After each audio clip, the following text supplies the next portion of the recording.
Here we go again, everyone. USC is back in the transfer portal news. You are Locked On Trojans, your daily podcast on the USC Trojans, part of the Locked On Podcast Network, your team every day.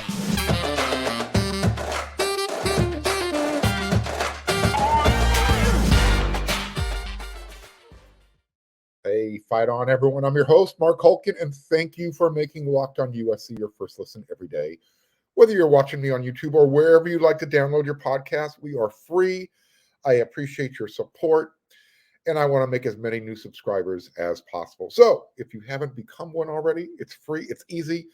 Hit that subscribe button. And to all of you who already have, a very sincere thank you very, very, very much. As well as you like that episode, make sure you hit that thumbs up and don't forget the notification bell. That way you don't miss any one of USC's Locked On USC's 5 episodes that we bring you each week. So I'm thinking at this point, I think USC probably needs their own private entrance and exit to the transfer portal. I mean, at this point, they kind of, teams tap the just win today or, whatever the team motto might be as they leave their locker room heading to the field. It almost feels like USC has one of those tap-in signs when they get to the transfer portal. On yesterday's episode of Locked On USC, when we were talking about the spring practice report from day 4, I had mentioned that Lincoln Riley, he had a comment with regards to the roster movement. He said it was going to happen. There's going to be more movement. But he was kind of alluding to, further down the line when the next portal window opens on May 1st. I had no idea he meant like the very next day, like today. On Wednesday morning, tight end Malcolm Epps, he threw his name into the transfer portal. And this is going to be the second time he's going through this process. However, this time he'll be a grad transfer, which means he'll be eligible immediately to play wherever he lands. He came to USC back in 2021 through the transfer portal. He came over from Texas. He's 6'6", 250 plus pounds. And when he arrived in 2021, he started 5 games. He played in all 12. And that season he caught 10 passes and for about 175 yards, and he had a touchdown. And then last year, in 2022, in Lincoln Riley's offense, he actually got off to a pretty good start. And then all of a sudden, he decided to turn into Houdini. He started the 22 season with 3 catches for 18 yards. And among those 3, 2 of them were actually for touchdowns. So he caught one against Fresno State, and the other one was against Arizona State. And he actually had an interception against Arizona State at halftime when the Sun Devils threw up one of those Hail Mary attempts. Now, I brought Epps up. I've mentioned Epps' name a few times over the past season because I kept wondering, why wasn't he being used more, especially in Riley's offense, which I seem to remember being very tight end friendly when he was at Oklahoma. So I guess you'd start asking yourself, what happened to his playing time last year? For all those reports, and I brought him from the practice reports. I used the coaching staff's words that he had a great work ethic. He's very athletic. You could see that. I mean, 6'6", 250 pounds. Who I believe they said he had the best top end speed on the team. So what's not to like about that? I mean, when you get a 6'6" guy moving, and all of a sudden he's got some speed behind that. I mean, seriously, what's not to like? How could they not find a bigger role for him in the offense? I don't know. Josh Follow last year, he looked good when healthy, and did that take some of Malcolm's playing time away. I almost said Omar Epps, the actor. I don't know why that popped into my head. Lake McCree, he looked really good last year, and he's starting to remind me of the Utah Utes, Brant Keithy, just a little bit bigger, very athletic. You might remember that reception and run down the sideline where he hurdled somebody. Was that Notre Dame? But again, Lake McCree is showing that, at least he's showing me, that he has the ability to take ownership of that tight end role.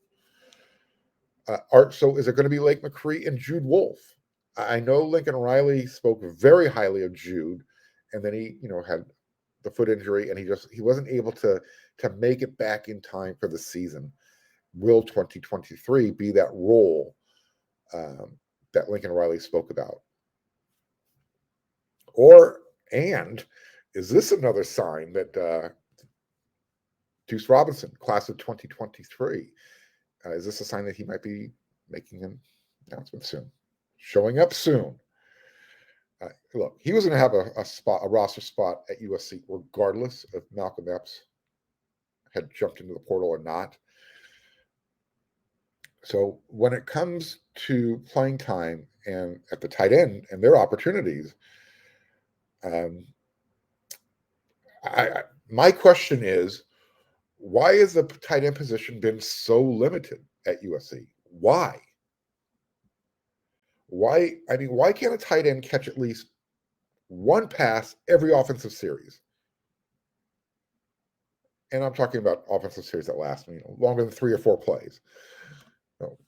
For a Lincoln Riley offensive series or a drive, if something lasts longer than 6 or 7 plays, find a way to mix a tight end route in there.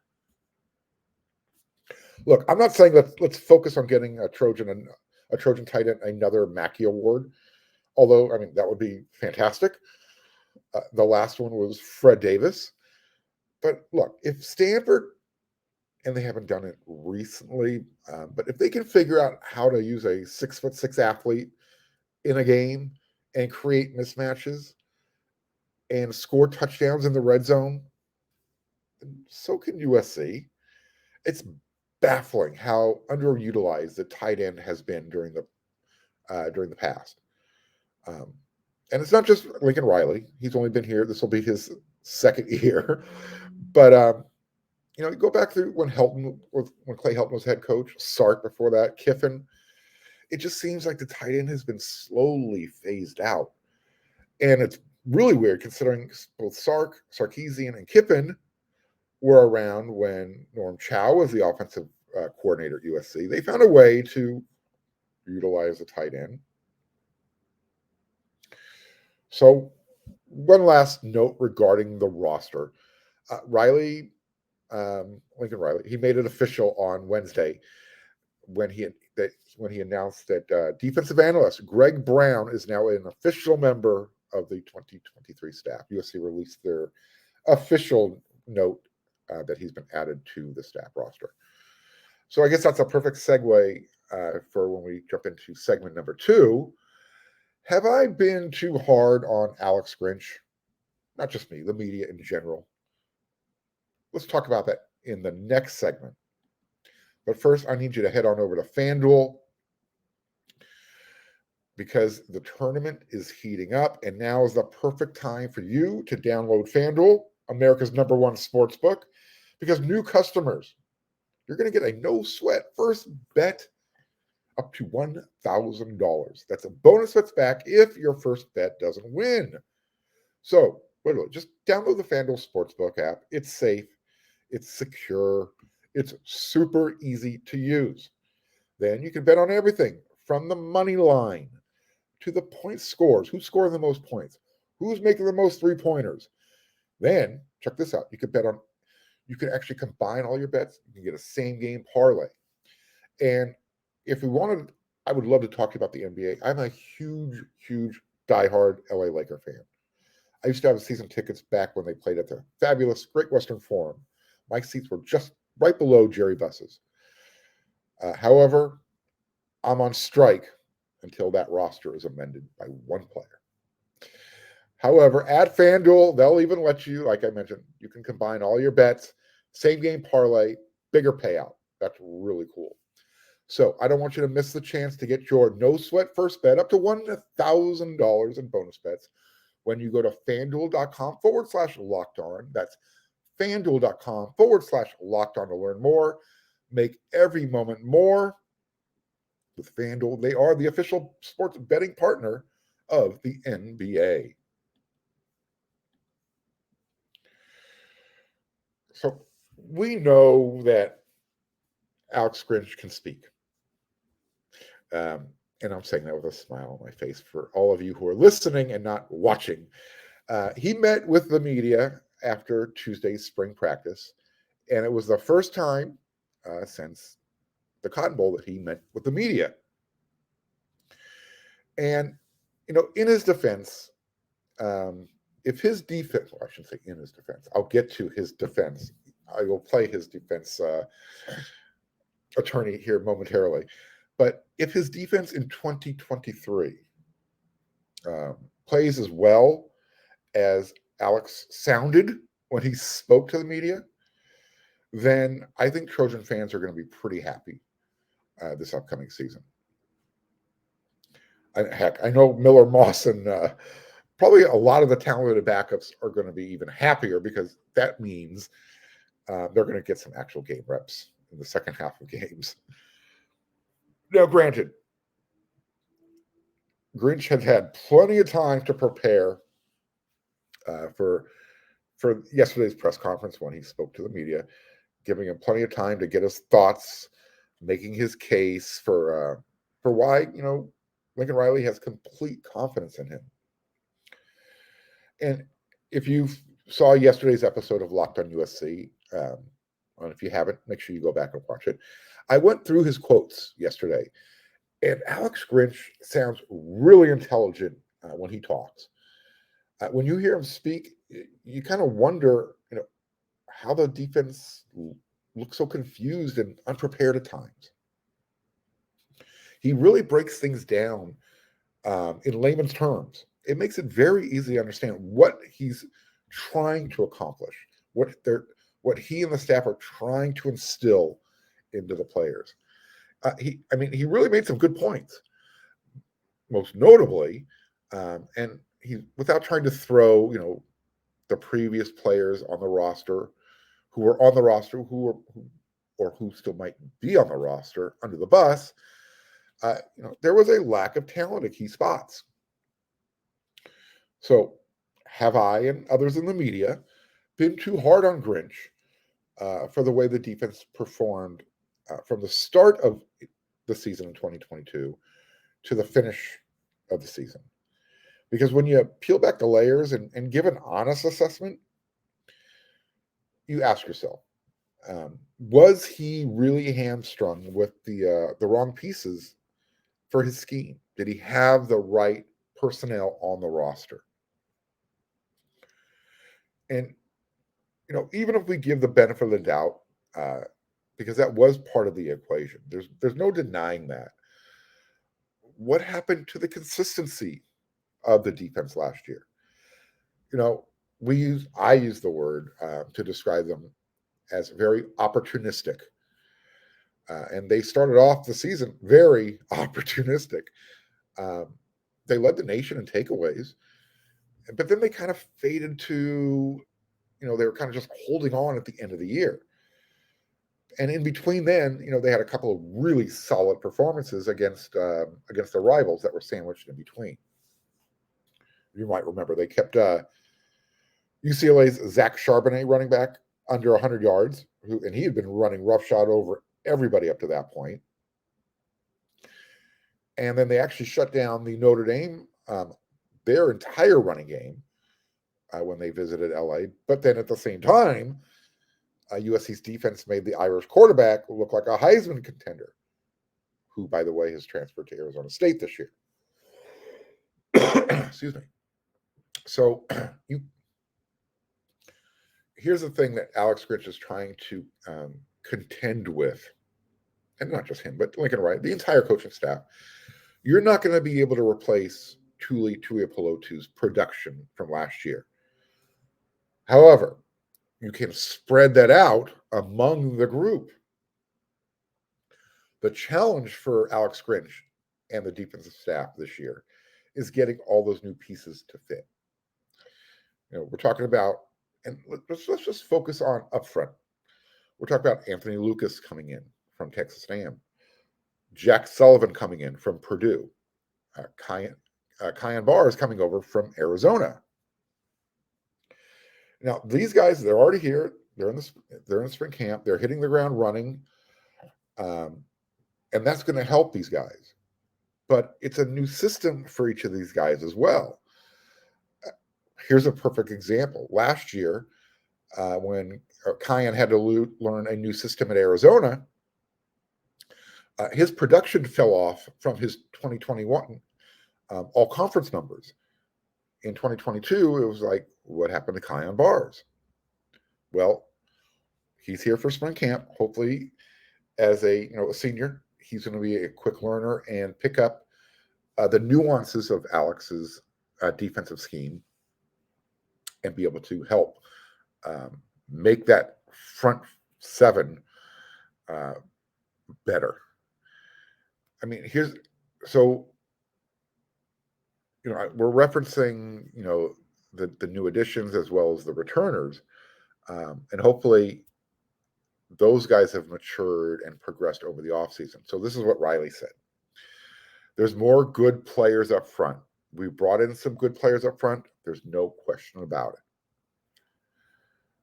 Okay, so does that give Grinch the lifeline that he essentially needs to make the playoffs in 2023? Riley also said the gap is much smaller. There's a lot more competition. There's a lot more talent. This group has shown there's an opportunity to be more difficult for offenses to block than our group last year. The pieces are in place, and coaches have done a good job getting them in the right spot here early on. Okay, so there you have it. Lincoln Riley feels he's given Alex Grinch the tools he needs to make the defensive scheme work. Now, Lincoln Riley and Alex Grinch, they made the playoffs when they were together with the Sooners as the brain trust. Lincoln Riley runs the offense, Alex Grinch runs the defense. But we also know how those games turned out. Now, in the first segment, I reminded you of Riley's statement that more players are coming. It sounds like there could be a couple of silent transfer commitments, the way he was alluding to, the way he was during those comments. And maybe I'm reading into it too deep. But when it comes to Lincoln Riley, you kind of, I don't know, man. I'm trying to get into his mind and figure out how he plays chess, because he keeps everything. And I know I'm mixing metaphors, but he keeps his cards very close to the vest. Remember, Kobe Pepe and Colin Mobley, they both jumped into the portal. They put their names in the portal earlier. They're still practicing during spring camp with the team. So are they essentially practice players until the May 1st portal window opens again? Is this their reevaluation period? Until then, remember last year, Solomon Tuipulotu, he kind of, he made the coaches open their eyes again, say, hey, we could find a spot for this guy. Is that where Colin and Kobe are? I mean, as long as this is all understood by everyone involved, no problem. I think everybody needs to kind of become a little bit more pragmatic and understand this is the way college football works now. Some of you may remember the term processing players. That is the norm now. If you want to compete at the highest level, you are constantly going to be upgrading your roster, and you are going to, as a staff, be processing players out because you can replace them immediately with the transfer portal. It's a crazy dynamic. 10 years ago, the idea of coaches doing this would have been frowned upon. Fast forward now to today, you would be upset if your coaching staff isn't doing this. It's crazy. That's how much the game has changed. I know where I stood 10 years ago. I wasn't a big fan of the processing process. I'm using finger quotes galore here, guys. But yeah, you know what? It's college football is like the NFL now, and you have to approach it that way. You don't have time to wait to win. There used to be that 3 to 4 year window, no longer. And Lincoln Riley put a giant exclamation point on that last year. You could turn around a team that went 4-8 the year before, and you could be on the precipice of making the playoffs in 1 year. Now, it doesn't hurt to have a Caleb Williams. Nevertheless, it can be done. You can find a Caleb Williams in the transfer portal. Maybe not the caliber of a Caleb Williams, but you can find really good quarterbacks. So again, as long as this is all understood by everyone, that the transfer portal is going to be used at USC often, well, everybody just needs to kind of get on board and work with the process. So, as I mentioned, was I too rough on Alex Grinch? Has everybody been too rough on Alex Grinch? I think at this point, you know what? Yeah, you can point out the flaws. He pointed out the flaws. He was very reflective, pointing out where he needs to improve. I went over those quotes. Go check out the episode on Locked on USC. Nevertheless, I think this year, everyone is just looking for development and consistency and getting to the playoffs. And then winning a playoff game. So it wasn't just the USC football team using the transfer portal. I know I said basketball season was over, but in the next segment, I got some basketball news for you. USC's roster is changing. So, as I mentioned in the previous segment, it's not just the football team. Andy Enfield saw a couple of his players hit the transfer portal on Wednesday. One, I think everybody anticipated seeing the name jump in there, Malik Thomas. For whatever reason, the former California Player of the Year in high school, he just wasn't able to carve out a role on the team. I understand it in 2021 because it was